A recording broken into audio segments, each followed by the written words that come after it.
الله من الشيطان الرجيم. بسم الله الرحمن الرحيم.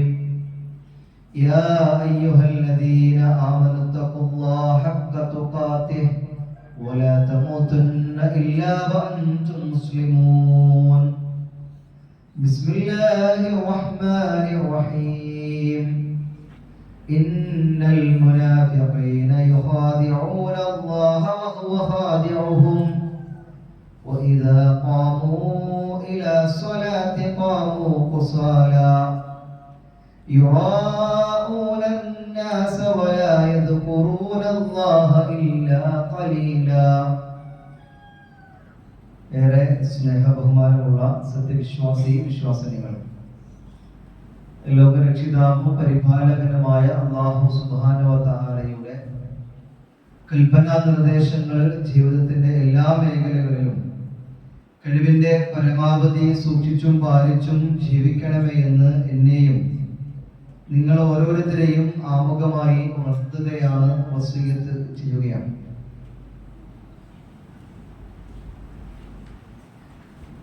നമ്മുടെയൊക്കെ ജീവിതത്തിൽ നമ്മളേറെ പ്രാധാന്യത്തോടു കൂടി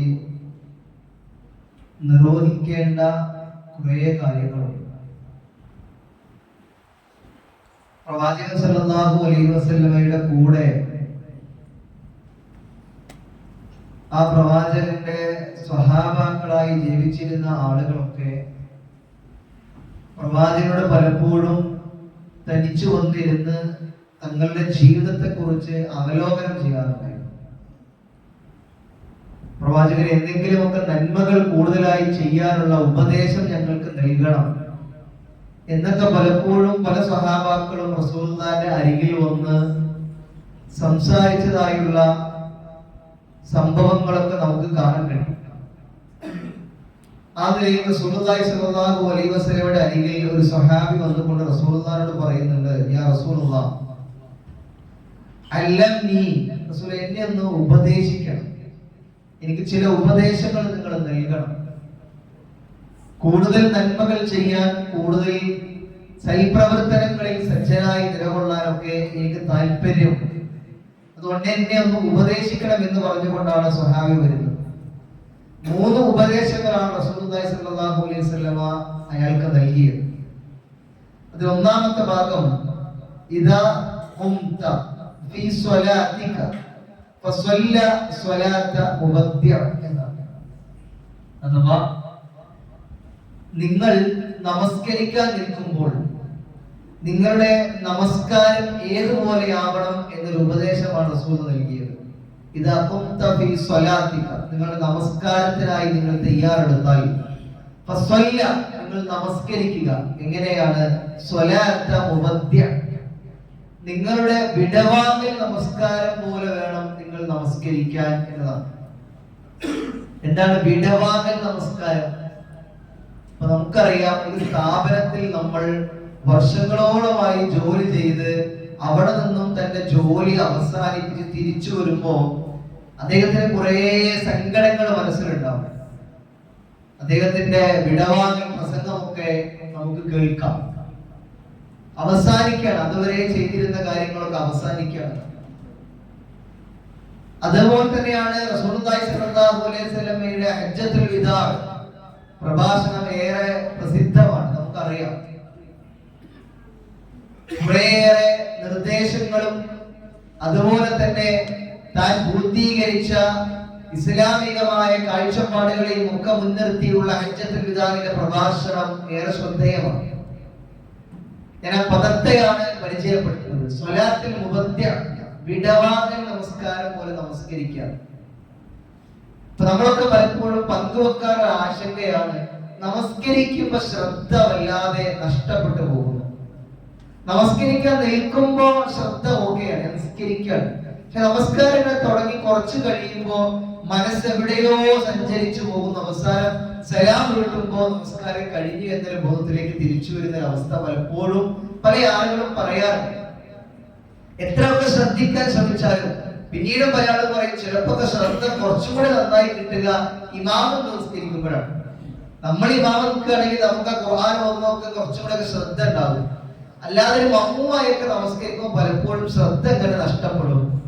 തക്ബീർ കെട്ടി പിന്നീട് അങ്ങോട്ട് ഇങ്ങനെ ഒരു ഇമാമിന്റെ നിയമങ്ങൾക്കും അല്ലെങ്കിൽ ആ വാക്കുകൾക്കും അനുസരിച്ച് ഇങ്ങനെ ചെയ്തു പോകുന്ന ഒരു പ്രവൃത്തി ആലോചിച്ച് റസൂലുള്ളാഹി സ്വല്ലല്ലാഹു അലൈഹി വസല്ലം പറഞ്ഞു വെച്ച ഈ ഒരു വാക്കോടുള്ള നമസ്കാരമാണെങ്കിൽ നമുക്ക് എങ്ങനെയാണ് ശ്രദ്ധ കിട്ടാതിരിക്കുക? ഇദാ കുന്ത ഫീ സ്വലാത്തിക, നിങ്ങൾ നമസ്കരിക്കാൻ തയ്യാറായി കഴിഞ്ഞാൽ ഫസ്വല്ല സ്വലാത്തൻ മുവദ്ദിഅ, വിടവാങ്ങുന്നവരെ പോലെ. അതൊരു വല്ലാത്ത ചിന്തയാണ്. ഏതൊരു കാര്യത്തിൽ നിന്ന് നമ്മളത് അവസാനിപ്പിച്ച് പിന്തിരിയുക എന്ന് പറഞ്ഞാൽ നമുക്ക് വല്ലാത്തൊരു സങ്കടം ഉണ്ടാവും. അതുപോലെയാണ് നമ്മളിങ്ങനെ തക്ബീർ കെട്ടുന്നതിന്റെ മുൻപ് നമ്മുടെ നമസ്കാരത്തെ കുറിച്ച് നമ്മൾ ചിന്തിക്കേണ്ടത്, റബ്ബേ ഈ നമസ്കാരം കഴിഞ്ഞാൽ അടുത്ത നമസ്കാരത്തിന്റെ മുൻപ് ഒരു പക്ഷേ എന്റെ ജനാസ നമസ്കാരമായിരിക്കും എന്നതാണ് ആ വിടവാങ്ങൽ നമസ്കാരം.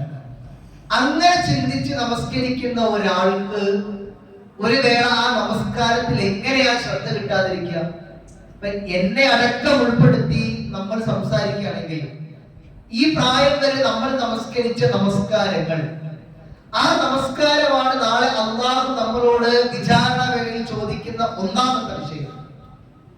ആ നമസ്കാരത്തിലെ ശ്രദ്ധയെ കുറിച്ചാണ് റസൂലുള്ളാഹി സ്വല്ലല്ലാഹു അലൈഹി വസല്ലം ഒരു സ്വഹാബി തന്നോട് ഉപദേശം തേടി വന്നപ്പോൾ ആദ്യം പറഞ്ഞു കൊടുത്തത്, നീ നമസ്കരിക്കുമ്പോ സ്വലാത്തുൽ മുവദ്ദിഅ, വിടവാങ്ങൽ നമസ്കാരം പോലെ.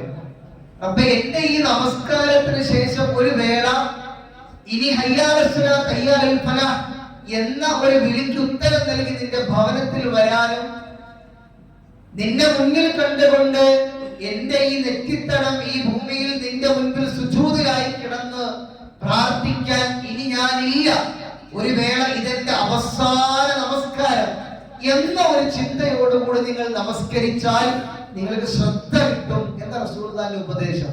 അങ്ങനെയാണ് നമസ്കാരത്തെ നിർവഹിക്കാൻ റസൂലുള്ളാഹി സ്വല്ലല്ലാഹു അലൈഹി വസല്ലം നമ്മെ ഉപദേശിച്ചത്. അതുകൊണ്ട് അങ്ങനെ ഒരു ശ്രദ്ധ ലഭിക്കുന്ന രീതിയിലുള്ള ഒരു നമസ്കാരത്തിലേക്ക് നമ്മൾ ഏവരും എത്തിപ്പെടേണ്ടതുണ്ട്.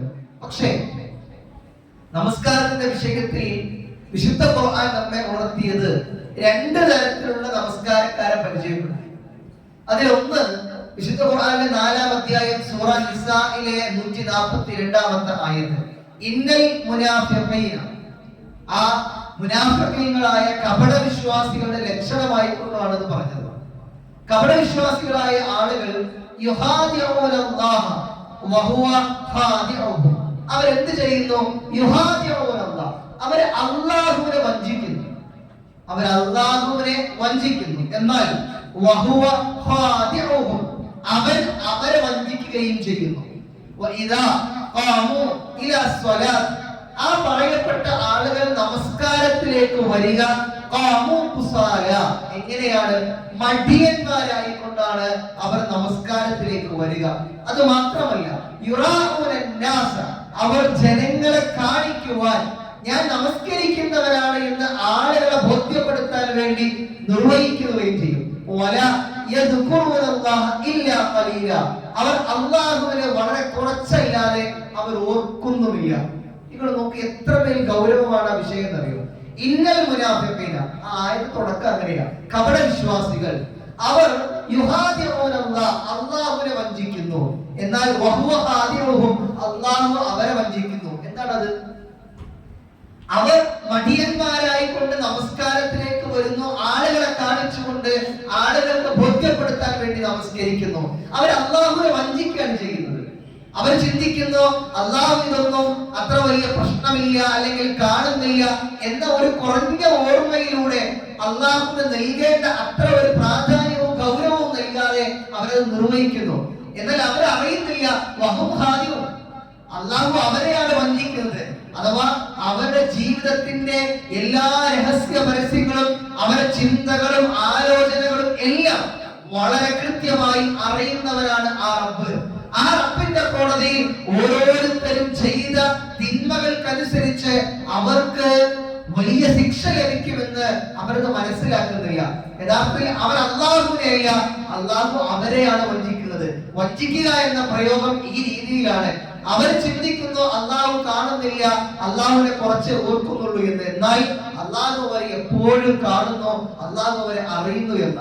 നമ്മുടെ നമസ്കാരത്തെ കുറിച്ച് നമ്മളിങ്ങനെ ചേർത്ത് വെച്ച് നോക്കുക. എങ്ങനെയാണ് നമ്മുടെ നമസ്കാരം?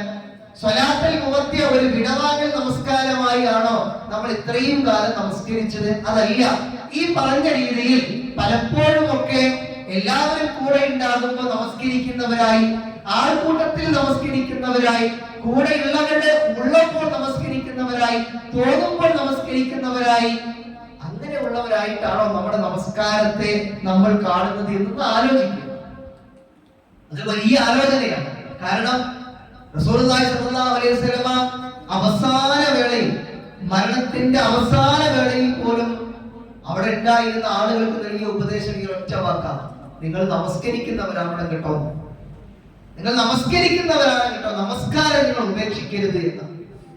കേവലം നമ്മൾ ആലോചിച്ച് നോക്കിയാൽ ഓരോ 4 മണിക്കൂറുകൾ കൂടുമ്പോഴും അള്ളാഹു നമ്മളോട് നമസ്കരിക്കാൻ ആവശ്യപ്പെടുക. നിങ്ങൾ നമസ്കരിക്കൂ. അള്ളാഹുവിനെ കുറിച്ചുള്ള ഓർമ്മ, ദിക്റുള്ള നിങ്ങൾ ധാരാളമായി നിങ്ങളുടെ ജീവിതത്തിൽ ഉണ്ടാക്കിയെടുക്കും. അങ്ങനെയാണ് നിങ്ങൾക്ക് നന്മയിൽ മുന്നേറാനും തിന്മയിൽ നിന്ന് പിൻവാങ്ങാനും കഴിയുക. ആ നമസ്കാരത്തിലൂടെ നമുക്ക് ലഭിക്കുന്ന ഒരു വല്ലാത്ത ആനന്ദമുണ്ട്. അതുകൊണ്ടാണ് നമസ്കാരത്തിന്റെ വിഷയം പഠിക്കുന്നിടത്ത് വായിക്കുന്നത് നമുക്ക് കാണാം. എങ്ങനെയാണ് നമസ്കരിക്കേണ്ടത്? നിങ്ങൾ വല്ലാതെ ധൃതി കാണിച്ചുകൊണ്ട് നമസ്കരിക്കരുത്. പലപ്പോഴും അങ്ങനെയാണ്. നമ്മളൊക്കെ നമസ്കാരത്തിലേക്ക് പള്ളിയിലേക്ക് വരുമ്പോ ജമാഅത്ത് നടക്കും, നമുക്ക് അറിയുന്ന ഒരു സൂറത്തിങ്ങനെ ഓതി അവസാനിക്കാനായിട്ടുണ്ടെങ്കിൽ നമ്മൾ ആ ഓതിന്റെ അവിടുത്തെ ഓട്ടം, ആ റക്അത്ത് നഷ്ടപ്പെടാതിരിക്കാൻ വേണ്ടി നമ്മൾ ധൃതി പിടിച്ചുകൊണ്ടാണ്. അങ്ങനെ വന്നുകൊണ്ട് അല്ലാഹു അക്ബർ എന്ന് ഒറ്റ പോക്കും പോകും റുകൂയിലേക്ക്. എന്താ നമസ്കാരത്തെ കുറിച്ച്? അങ്ങനെ നമസ്കരിക്കേണ്ടതല്ല. നമസ്കാരത്തിൽ നിന്ന് നിങ്ങളുടെ ചിന്തകളെയും നിങ്ങളുടെ ശരീരത്തിന്റെ അവയവങ്ങളും ഒക്കെ ഒരു പക്ഷെ നിങ്ങളെ വ്യതിചലിപ്പിക്കുന്ന സാഹചര്യം ഉണ്ടാവും. അതിലൊക്കെ നിങ്ങൾ ചിന്തകളെയൊക്കെ അവരുടെ വിശന്നിരിക്കുന്ന അവസ്ഥയിൽ പോലും നിങ്ങൾ നമസ്കരിക്കുന്നു പറഞ്ഞതുകൊണ്ടാണ്. കാരണം വിശപ്പ് കാരണം ഒരു പക്ഷെ നിങ്ങളുടെ നമസ്കാരത്തിന് ശ്രദ്ധ നഷ്ടപ്പെടും. ഒരാൾക്ക് ഇങ്ങനെ മൂത്രമൊഴിക്കണം എന്ന് തോന്നും, പക്ഷെ അവിടെ പോയി കഴിഞ്ഞാൽ അയാൾക്ക് എന്തെങ്കിലും അവസാനത്തെ റക്അത്ത് കിട്ടൂല. എന്താ ചെയ്യാ? അയാള് അതിങ്ങനെ മുറുക്കി പിടിച്ചിട്ട് നിസ്കരിക്കുക, നിസ്കാരം കഴിഞ്ഞ ഉടനെ ഓടുക? അല്ല, അതൊക്കെ ഒഴിവാക്കി വളരെ ശാന്തമായി തുമഅ്നിനത്തോടുകൂടി, ശ്രദ്ധയോടുകൂടി, അടക്കത്തോടും ഒതുക്കത്തോടും കൂടി നിന്നുകൊണ്ട് നിർവഹിക്കേണ്ട, ആസ്വദിക്കേണ്ട ഒരു ആരാധനാ കർമ്മമാണ് നമസ്കാരം. അതിന് നമ്മൾ ഇങ്ങനെ സമയമില്ലാത്തതായി ധൃതി പിടിച്ച് എങ്ങനെയും ചെയ്തു നിൽക്കുക എന്ന രൂപത്തിലേക്ക് വരുമ്പോ ഈ പറഞ്ഞ രീതിയിൽ സ്വീകരിക്കാത്ത ഒരു ഭാഗത്തായി മാറി. അതുകൊണ്ട് എന്താ നഷ്ടം? ഒന്നാമത്തെ ചോദ്യത്തിൽ തന്നെ നമ്മൾ പരാജയപ്പെടും. നമ്മളത് വളരെ കൃത്യമായി നമ്മൾ ആലോചിക്കണം. നമ്മൾ എപ്പോഴെങ്കിലും ഏതെങ്കിലും രീതിയിൽ ചെയ്തു നിൽക്കേണ്ട ഒരു ഇബാദത്തല്ല നമസ്കാരം. സ്വലാത്തുൽ മുവദ്ദിഅ എന്ന ഒരു ഉപദേശം പ്രിയമുള്ളവരെ നമ്മൾ ശ്രദ്ധിക്കണം. വിശുദ്ധ ഖുർആനിൽ സൂറ മാഇദയിൽ മറ്റൊരു നമസ്കാരത്തെ കുറിച്ച് അല്ലാഹു പരിചയപ്പെടുത്തി. അതിൽ കുറേ നന്മകൾ, കുറെ സൽപ്രവർത്തനങ്ങൾ പറഞ്ഞു. സക്കാത്ത് കൊടുക്കുന്നവർ, അള്ളാഹുവിന്റെ പ്രവാചകന്മാരിൽ വിശ്വസിക്കുന്നവർ, അവരെ സഹായിച്ചവരെ ശക്തിപ്പെടുത്തുന്നവർ, അള്ളാഹുവിന്റെ മാർഗത്തിൽ കടം കൊടുക്കുന്നവർ. എന്നിട്ട് ഖുർആൻ പറഞ്ഞു നമസ്കാരം നിലനിർത്തുന്ന ആളുകൾ. അങ്ങനെ നമസ്കാരം നിലനിർത്തുന്ന ആളുകൾക്ക് അല്ലാഹു സുബ്ഹാനഹു വ തആല വാഗ്ദാനം ചെയ്ത ഒരു വാഗ്ദാനം എന്താണെന്നറിയോ? ലാ ഉകഫിറന്ന അൻകും സയ്യിആതികും, നാം അവരുടെ പാപങ്ങൾ പുറത്തു കൊടുക്കും.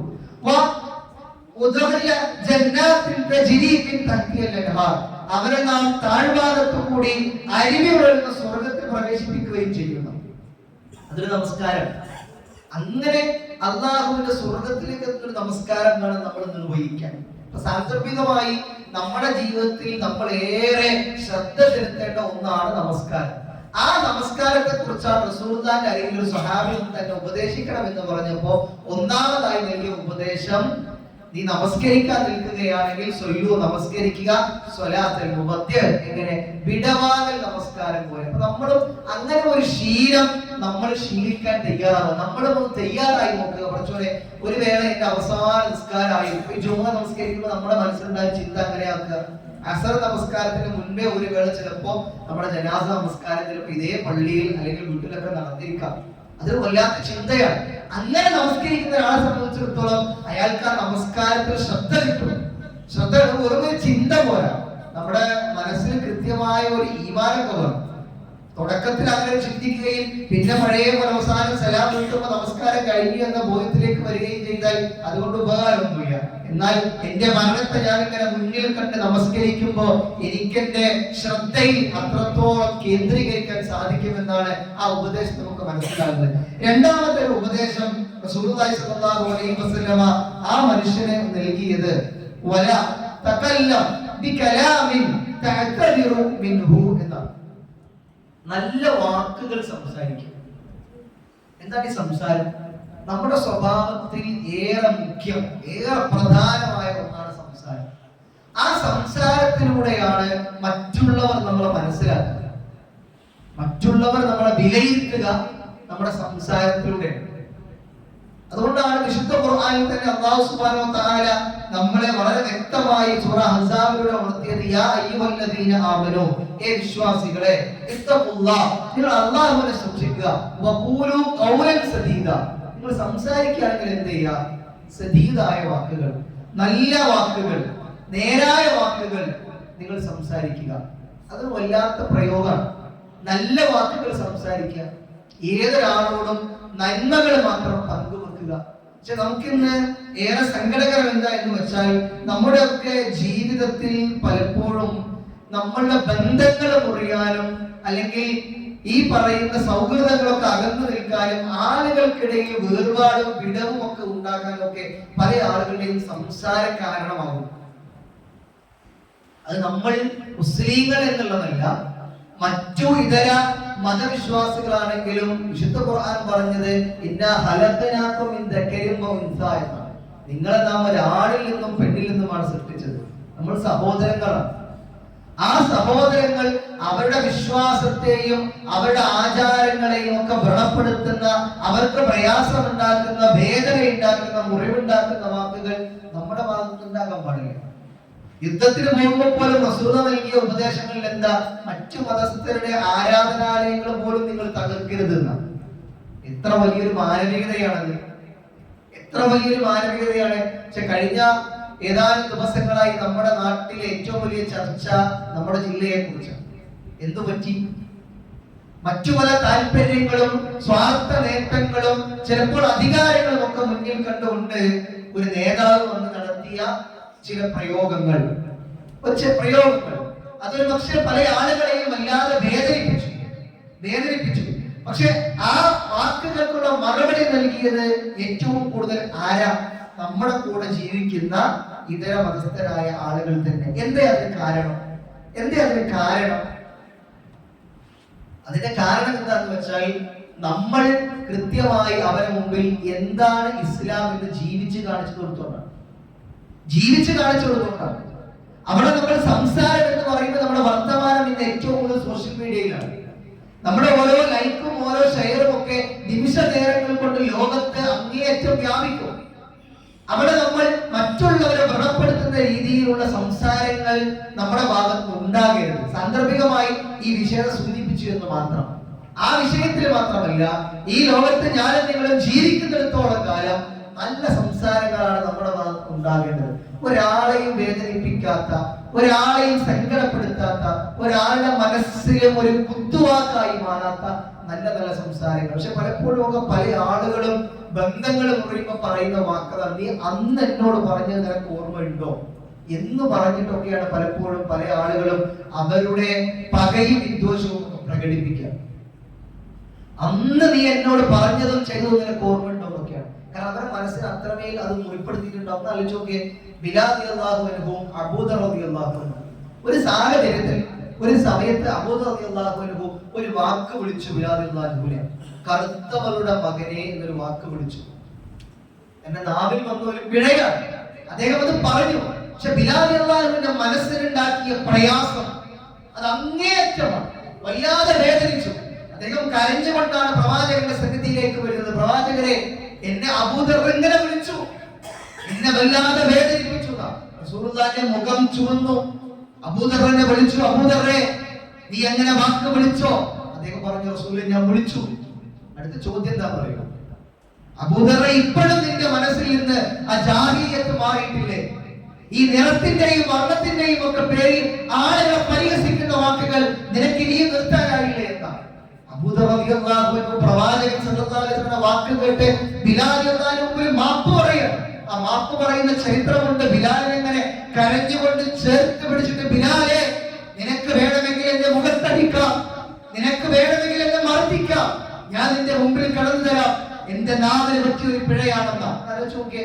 ഒരു പിഴ, ഒരു വാക്കിന്റെ പ്രയാസത്തിൽ ആ ബിലാൽ തന്റെ മനസ്സ് വേദനിക്കുകയാണ്.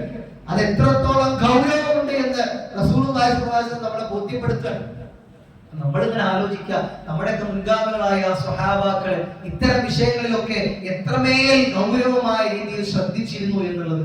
നമ്മളുടെയും വാക്കിൽ ഭാര്യ ഭർത്താക്കന്മാർക്കിടയിലാവാം, മക്കൾക്കിടയിലാവാം, സഹോദരി സഹോദരന്മാർക്കിടയിലാകാം, കൂടെ ജോലി ചെയ്യുന്നവർക്കിടയിലാകാം, അയൽപക്കങ്ങൾക്കിടയിലാകാം, നാട്ടുകാർക്കിടയിലാകാം, എവിടെയാണെങ്കിലും പ്രിയമുള്ളവരെ, നന്മയുടെ വാക്കുകൾ മാത്രം, ഒരാളെയും പ്രയാസപ്പെടുത്താതെ, ഒരാളെ മനസ്സും വേദനിപ്പിക്കാതെ നല്ല വാക്കുകൾ. ഒരുപക്ഷെ നമ്മളോട് ചിലപ്പോ അയാൾ തിരിച്ചു മോശമായി പ്രതികരിച്ചേക്കാം, പക്ഷെ എന്നാലും നമ്മൾ അയാളുടെ നന്മയുടെ വാക്കുകൾ. അതാണ് റസൂലുള്ളാഹി നമുക്ക് നൽകിയ പകർന്ന പാഠം. തന്നെ വധിക്കാൻ വേണ്ടി വന്ന ആളുകളുടെ മുമ്പിൽ പോലും റസൂലുള്ളാഹി ചിരിച്ചു നിന്നുകൊണ്ട് നന്മയുടെ വാക്കുകൾ പറഞ്ഞിട്ടുണ്ട്. വിഷം പുരട്ടിയ കത്തിയുമായി തന്നെ വധിക്കാൻ വേണ്ടി വന്നവരുടെ മുമ്പിൽ പോലും, മദീനയിൽ ഇരിക്കുമ്പോഴാണ് മക്കയിൽ നിന്ന് ഒരു മനുഷ്യൻ വരുന്ന റസൂലുള്ളാഹിനെ വധിക്കാൻ. വിഷം പുരട്ടിയ കത്തിയുമായി റസൂലുള്ളാഹിനെ വധിക്കാൻ വേണ്ടി വരിക. ആ മനുഷ്യനെ കണ്ടപ്പോൾ റസൂലുള്ളാഹി ചോദിച്ച വാക്കെന്താണെന്നറിയോ? എന്റെ മക്കയിലെ സഹോദരങ്ങൾക്ക് സുഖമല്ലേ എന്ന്. ആ ഒറ്റ ചോദ്യത്തിലാണ് ആ മനുഷ്യൻ തന്റെ കാര്യനിർവഹണത്തിൽ പിന്മാറിയത്. ഒറ്റ ചോദ്യം. മദീനയിലാണ് വന്നത്, അവിടെ കണ്ടപ്പോൾ വല്ലാത്ത അത്ഭുതം അയാളെ. എന്റെ മക്കയിലെ സഹോദരങ്ങൾക്ക് സുഖമല്ലേ, എന്റെ നാട്ടിൽ നിന്ന് ആട്ടി ഓടിച്ച ഒരു സമൂഹത്തിന് സുഖമല്ലേ എന്ന് ചോദിക്കുന്ന ഒരു മനുഷ്യൻ. ആലോചിച്ചോക്കെ, ഒരാളുടെയും മനസ്സ് വേദനിപ്പിക്കാതെ, ഒരാളുടെയും ജീവിതത്തിൽ ഒരു പ്രയാസം ഉണ്ടാക്കാതെ, ബന്ധങ്ങൾക്ക് വിള്ളലില്ലാതെ, ഏറ്റവും നല്ല സാഹോദര്യത്തിൽ നമുക്ക് മുന്നോട്ട് പോകണം. അങ്ങനെ മുന്നോട്ട് പോകണമെങ്കിൽ പ്രിയമുള്ളവരെ, നമ്മൾ എല്ലാവരെയും ഉൾക്കൊണ്ടുകൊണ്ട്, എല്ലാവർക്കും എന്തുണ്ട്, ചെറിയ ചെറിയ പോരായ്മകളുണ്ട്, അതില്ലാത്ത ആരുമില്ല. ആ പോരായ്മകളെ നമ്മൾ അവിടെ ഒരു ദൗർബല്യമായി, ദുർബലതയായി കണ്ട് നമ്മുടെ നാവ് കൊണ്ട് അവരെ പ്രയാസപ്പെടുത്തുന്ന കുത്തുവാക്കുകളുമായി നമ്മൾ ജീവിക്കരുത്. നമ്മൾ മാന്യമായ നല്ല വാക്കുകൾ ആളുകളുടെ മുമ്പിൽ സംസാരിക്കുന്നവരായി നമ്മൾ മാറണം. ഏറെ ദീർഘമായ വിഷയമാണ്. അതിൽ ഏറ്റവും പ്രധാനപ്പെട്ട ഒന്ന് റസൂലുള്ളാഹി സ്വല്ലല്ലാഹു അലൈഹി വസല്ലം നമ്മെ ഉണർത്തിയത് ലാ യദ്ഖുലുൽ ജന്നത നമ്മാം എന്നാണ്. ഏഷണിക്കാരൻ പലപ്പോഴും അങ്ങനെ ഒരു രണ്ട് മുഖമുള്ള ആളുകളായി ജീവിക്കുന്ന ആളുകളുണ്ട്. രണ്ട് സ്ഥലങ്ങളിലും പോയി പരസ്പരം അങ്ങോട്ടും ഇങ്ങോട്ടും കുറ്റങ്ങൾ പറഞ്ഞ് നടുവിൽ നന്മയുള്ള ഒരാളായി ജീവിക്കുന്ന ആളുകളുണ്ട്. രണ്ടിടത്ത് നോക്കിയാലും നല്ലവരാണ്, പക്ഷെ രണ്ടാളെ കുറ്റം പറയുകയും ചെയ്യും. സ്വർഗത്ത് പ്രവേശിക്കൂല. നമ്മൾ ഏറെ ശ്രദ്ധിക്കണം, പ്രത്യേകിച്ച് കുടുംബകാര്യങ്ങളിലൊക്കെ. എവിടെയും തർക്കങ്ങളും അതുപോലെ തന്നെ വാക്കുപോലുകളൊക്കെ ഉണ്ടാകാം, പക്ഷെ അവിടെ നമ്മൾ ഒരു നിലപാട് പറയുന്ന, ഒരു തീരുമാനം പറയുന്ന ഒരു കാരണവരക്കാരാണ് എങ്കിൽ നമ്മൾ 100 തവണ ആലോചിക്കണം. ഒരു കാര്യം പറയുമ്പോൾ ഞാൻ പറയാൻ പോകുന്ന തീരുമാനം എന്ത് എന്ന് ആലോചിച്ച് വേണം പറയാൻ. ഒരാളെയും വേദനിപ്പിക്കരുത്, ഒരാളെയും പ്രയാസപ്പെടുത്തരുത്. കുടുംബങ്ങളിലൊക്കെ അത്തരം തീരുമാനങ്ങൾ വലിയ പ്രാധാന്യത്തോടു കൂടി നമ്മുടെ വാക്കുകൾ നമ്മൾ കാണണം. ഇല്ലായെങ്കിൽ പലപ്പോഴും അങ്ങനെ പറയാം, മുപ്പര് എടുത്ത തീരുമാനം, പറഞ്ഞ വാക്ക് എന്നൊക്കെ പറഞ്ഞ് കുടുംബ ബന്ധങ്ങൾ മുറിഞ്ഞു പോകും. അതുകൊണ്ട് ഒരു ചെറിയ കാര്യമല്ല, കുറേയേറെ ഉദ്ധരണികൾ നമുക്ക് കാണാം.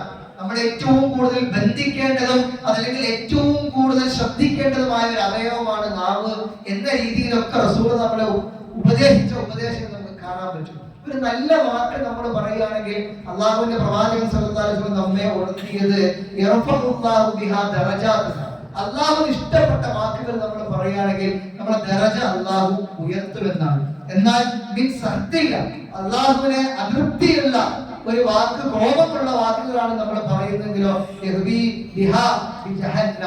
അദ്ദേഹത്തിന്റെ ഇരിപ്പിടം, അദ്ദേഹത്തെ എത്തിപ്പെടുന്ന നരകത്തിലാണ് എന്ന.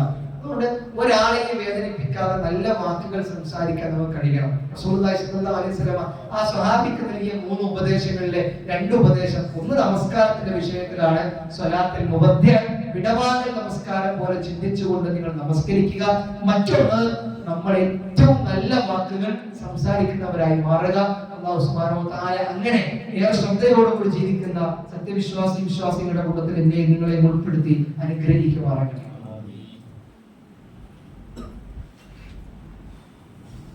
അൽഹംദുലില്ലാഹി റബ്ബിൽ ആലമീൻ വലാഖിബത്തു ലിൽമുത്തഖീൻ വലാ ഉദ്വാന ഇല്ലാ അലൽ ളാലിമീൻ വനബിയിന മുഹമ്മദ് വഅലാ ആലിഹി വസഹ്ബിഹി അജ്മഈൻ.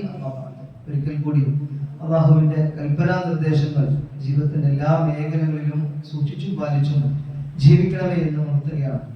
സൂചിപ്പിച്ചത് റസൂലുള്ളാഹി സ്വല്ലല്ലാഹു അലൈഹി വസല്ലമയുടെ ചില ഉപദേശങ്ങളിൽപ്പെട്ട 2 ഉപദേശങ്ങളാണ്. ആ സ്വഹാബിക്ക് റസൂലുള്ളാഹി സ്വല്ലല്ലാഹു അലൈഹി വസല്ലമ നൽകിയ 3ാമത്തെ ഉപദേശം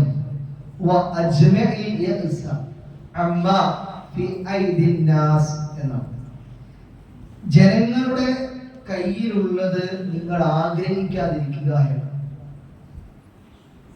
നമുക്ക് ചുറ്റും പല രീതിയിൽ ജീവിക്കുന്ന ആളുകളാണ്.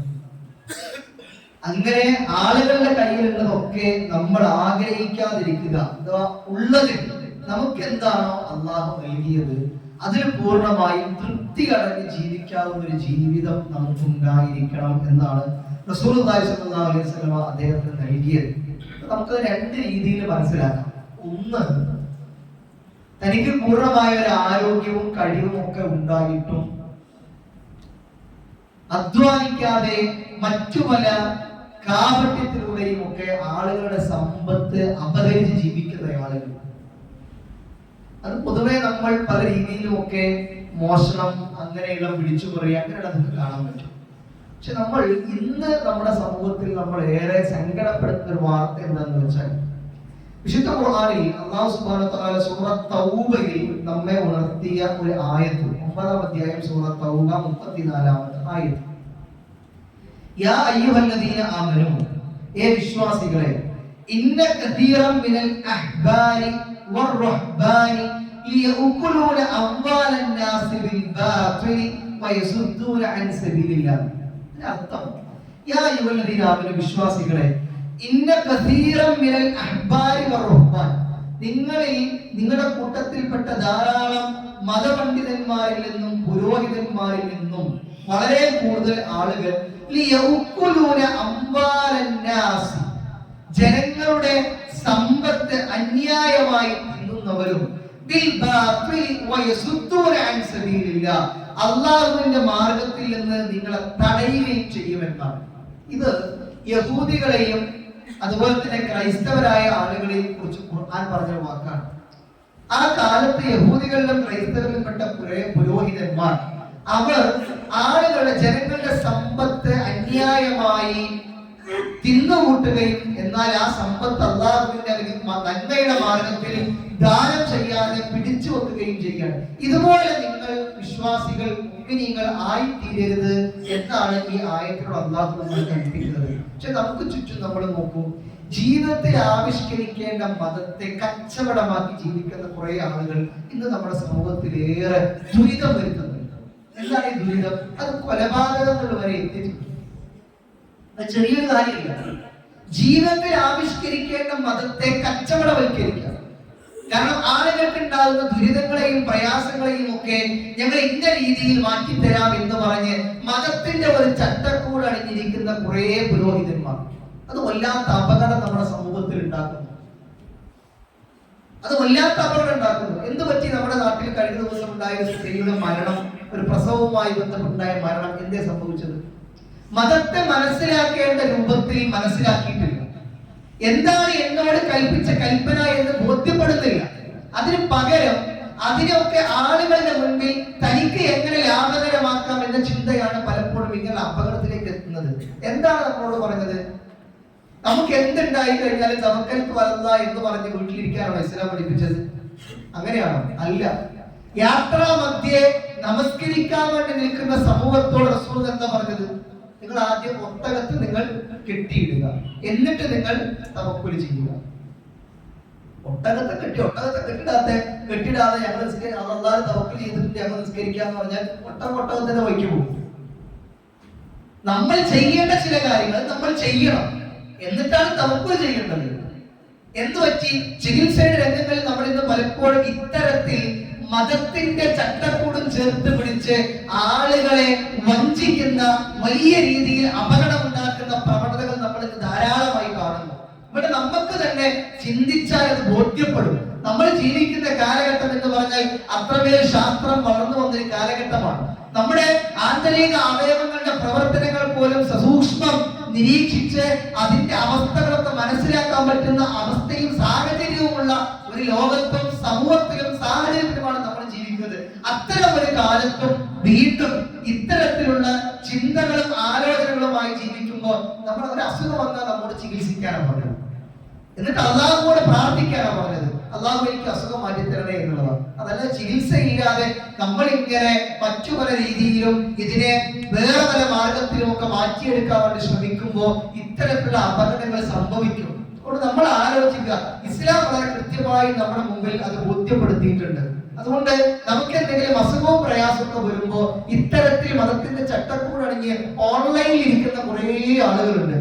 അത്തരത്തിലുള്ള ആളുകളുടെ കെണിയിൽ നമ്മുടെ വീട്ടിലെ ഉമ്മമാർ സഹോദരിമാർ വന്നു പെടാതിരിക്കാൻ വേണ്ടി പ്രത്യേകം ശ്രദ്ധിക്കുക. നമ്മുടെ തൊട്ടടുത്തുള്ള പ്രദേശങ്ങളിൽ പോലും അത്തരം ആളുകൾ ധാരാളമായി കണ്ടുവരുന്നുണ്ട്. നമ്മളത് ചിന്തിച്ച് നമ്മൾ ആലോചിക്കണം, എന്താണ് ഇതിന്റെയൊക്കെ പിറകിൽ ഇവരുടെ ആവശ്യവും ലക്ഷ്യവും എന്നുള്ളതാണ്. ഒറ്റ ലക്ഷ്യം മാത്രമേ ഉള്ളൂ. ഖുർആൻ പറഞ്ഞു, റുഹ്ബാനികൾ നിങ്ങളുടെ കൂട്ടത്തിലുണ്ടാവും. നിങ്ങളുടെ സ്വത്തുക്കൾ അന്യായമായി തിന്നു കളയുന്ന പണ്ഡിതന്മാർ നിങ്ങളുടെ കൂട്ടത്തിലുണ്ടാവുമെന്ന ചമഞ്ഞിരിക്കുന്നവർ, അത് നമ്മൾ കൃത്യമായി തിരിച്ചറിയണം, ബോധ്യപ്പെടണം. നമ്മൾ മതത്തിന്റെ ചട്ടക്കൂടാണ് നിങ്ങളെ വഞ്ചിതരാക്കപ്പെടുന്ന ഒരു സമൂഹമായി നമ്മൾ മാറരുത്.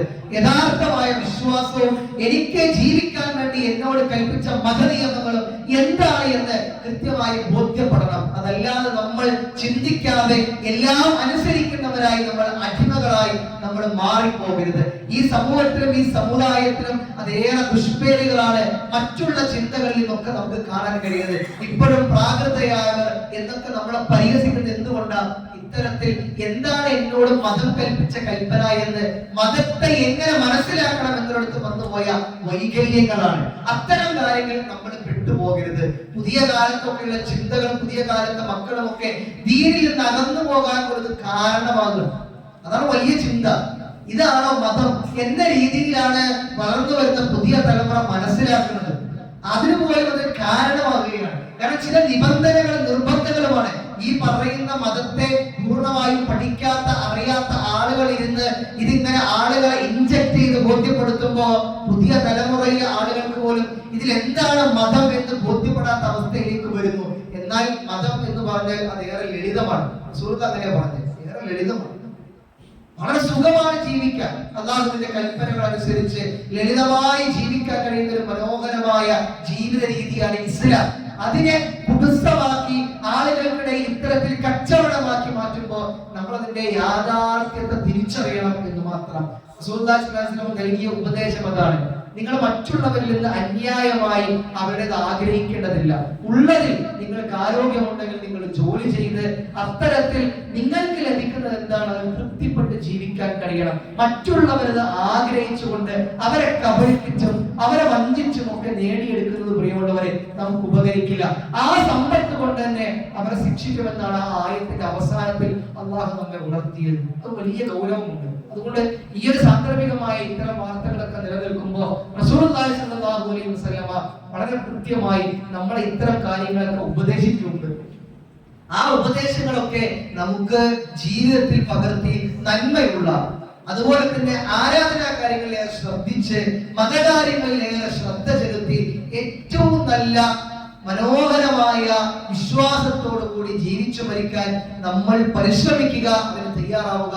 അല്ലാഹു സുബ്ഹാനഹു വ തആല എന്നെയും നിങ്ങളെയും ഒക്കെ അങ്ങനെ അല്ലാഹുവിൽ മാത്രം വിശ്വാസം അർപ്പിച്ച് അവനോട് മാത്രം പ്രാർത്ഥിച്ചും ആരാധിച്ചും ഒക്കെ ജീവിച്ചു മരിക്കുന്ന വിശ്വാസികളുടെ കൂട്ടത്തിൽ എന്നെയും നിങ്ങളെയും ഉൾപ്പെടുത്തി അനുഗ്രഹിക്കുമാറാകട്ടെ. അല്ലാഹുവേ, ജീവിതത്തിൽ അറിഞ്ഞും അറിയാതെയും രഹസ്യമായി പരസ്യമായും ചെയ്തു പോയ കുറേയേറെ തെറ്റുകുറ്റങ്ങളുണ്ട് നാഥ. അതെല്ലാം ഞങ്ങൾക്ക് നീ പുറത്ത് മാപ്പാക്കി തരണമേ. അല്ലാഹുവേ, എവിടെ വെച്ച് മരിച്ചാലും മുസ്ലിമായിട്ട് മരിക്കാനും ലാ ഇലാഹ ഇല്ലല്ലാഹ് എന്ന് ഉച്ചരിച്ചുകൊണ്ട് മരിക്കാനുള്ള തൗഫീഖ് ഞങ്ങൾക്ക് ഏവർക്കും നീ പ്രദാനം ചെയ്ത് അനുഗ്രഹിക്കണമേ നാഥ.